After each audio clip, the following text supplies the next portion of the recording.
Howdy, my name is Tara, and I hope you're having a terrific day today, and if you are not, this video is about to make your day just a little bit better. I have the most cringe opening ever. In my last guide, I explained the best 3-star weapons worth investing in, and today I want to take things just a bit further, as the next step that many will be looking to progress into are the 4-star crafted weapons. These weapons are not meant to replace 3-star weapons, but instead to open up additional possibilities. Please be sure to like, subscribe, and let me know down in the comments any crafted 4-star weapons that you've been finding success in using. Also, please be sure to check me out live on Twitch, link found in the description. You will find at the blacksmiths located in both Mondstadt and Lille the option to craft 4-star weapons using weapon prototypes, white iron chunks, and crystal chunks. Weapon prototypes can be primarily obtained by killing the weekly bosses known as Storm Terror or Wolf of the North.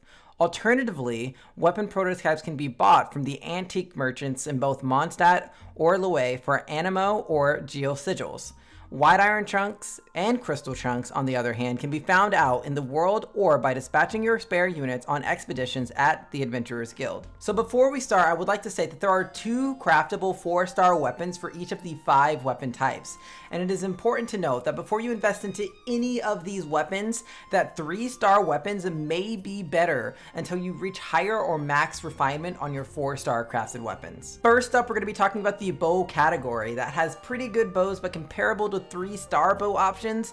I would honestly recommend investing in other weapon categories before seeking out 4-star bows. The first crafted bow is known as the compound bow, and the compound bow has a physical damage bonus secondary stat alongside an effect wherein each attack will increase attack by up to 8% and speed up to 2.4% for 6 seconds, and is capable of stacking 4 times. This is a weapon that you'll want to use if your bow user is your primary damage dealer, as the effect is most powerful when the equipped is kept out on the field. For more supportive playstyles, on the other hand, this bow will be pretty useless. I'm going to recommend this bow as an alternative to the 3-star slingshot bow that we talked about in my best 3-star weapons guide. The second crafted bow is known as the prototype crescent and has a critical damage secondary stat, while making aimed shots which hit a weak point increase movement speed by 10% and attack by up to 72% for 10 seconds. This effect is very unique due to the playstyle around first hitting a weak spot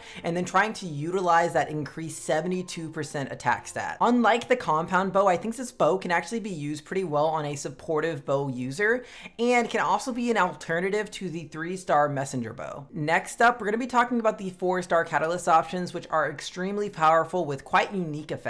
I recommend focusing on this area if you are looking to upgrade from 3-star catalyst. The first crafted catalyst option is known as Mapamar, and this is one of the most powerful catalysts for any team compositions focused around elemental reactions. This weapon possesses an elemental mastery secondary stat and an effect which increases elemental damage by up to 16% for 10 seconds with a max stat of 2 whenever an elemental reaction is triggered. That was a lot of words. This is a great weapon on a character like Mona or Sucrose and totally worth your investment. Now, this next catalyst is actually being deemed as the best in-slot catalyst for our resident healer Barbara. The prototype Malice has a health secondary stat with an effect which regenerates energy by up to 6 and health by up to 6% whenever an elemental burst is cast every 2 seconds for 6 seconds. By using this weapon, you will massively heal all your team members while also pushing them into achieving their elemental burst way faster. This is an incredible weapon for any healer that scales off of health. Specifically, a great weapon for Barbara. Now, as for the 4-star Claymore options, I do want to make a lot of different notations for this section. 3-star Claymores are one of the most packed categories, and the same thing can be said about 4-star Claymores. There's just a lot of really great weapons out there. And this can be said even for the 4-star crafted Claymore options, because neither one of them would be a bad investment. So if you're looking for a 4-star Claymore option for damage, the prototype Animus will be your best bet. This weapon can put out having an attack secondary stat and an effect which causes a 50% chance on hit to do up to 600% attack damage and a small AoE. And this effect can occur once every 15 seconds. I do want to state though that the 3-star weapon options will most likely beat out this weapon in damage until max refinement. So this is one you'll want to swap into a bit later as you upgrade from weapons like the Debate Club. The next crafted claymore option is a bit more defensive in nature and works perfectly on a character like Noelle or when you just want to build more tankiness in general. White Blind has a defense secondary stat alongside an effect where on hit both attack and defense will increase by up to 12% for 6 seconds with a max stack of 4. Defensiveness is not something typically sought after, but on a character like Noelle, who's capable of turning defense into offense, this weapon can be superb. I've personally invested into this weapon and have found success with it. Okay, now let's talk about both of the 4-star crafted options for polearms. Both of these polearms will have very similar outcomes where they turn your polearm user into your main damage dealer rather than just a support. Now, the only polearm user at this time in this game is Xiangling, so we'll be reviewing these polearms with her in mind. The Crescent Pike, in my opinion, is the better of both polearm options for Xiangling. Crescent Pike has a physical damage bonus secondary stat alongside an effect which will increase attack damage by up to 48% for 5 seconds whenever an elemental orb or particle is obtained. Physical damage bonus will outweigh attack percentage for normal and charged attacks at later stages of the game. Conversely, Prototype Grudge is unfortunately not able to reach its full potential on someone like Xiangling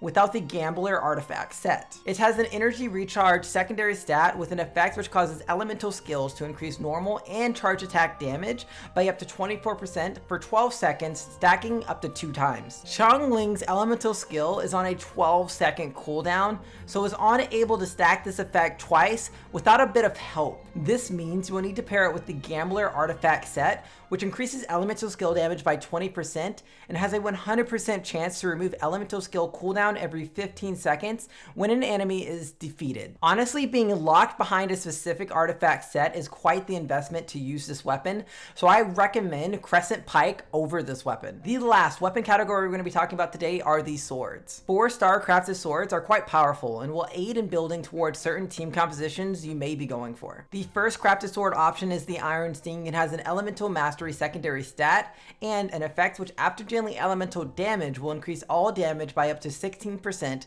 for 6 seconds, stacking twice. This weapon is superb on any seeking to produce elemental reactions while maintaining presence on the field afterwards. Opposite the Iron Sting, there is the Prototype Rancor, which operates on physical rather than elemental damage. It has a physical damage bonus secondary stat and on hit will increase base attack and defense by 8% for 6 seconds, stacking up to 4 times. This weapon is just best fitted for sword users who seek to put out a lot of physical damage. So I hope this video has enlightened you on some of the next steps when it comes to progressing your weapons. 4-star crafted weapons are a focal topic of discussion, so it is my intention to just give a little bit of direction. Please be sure to like and subscribe if you do want to see more content just like this, and you can also head over to my Discord for more game help or check me out sometime on Twitch. Links found in the description. Bye-bye now.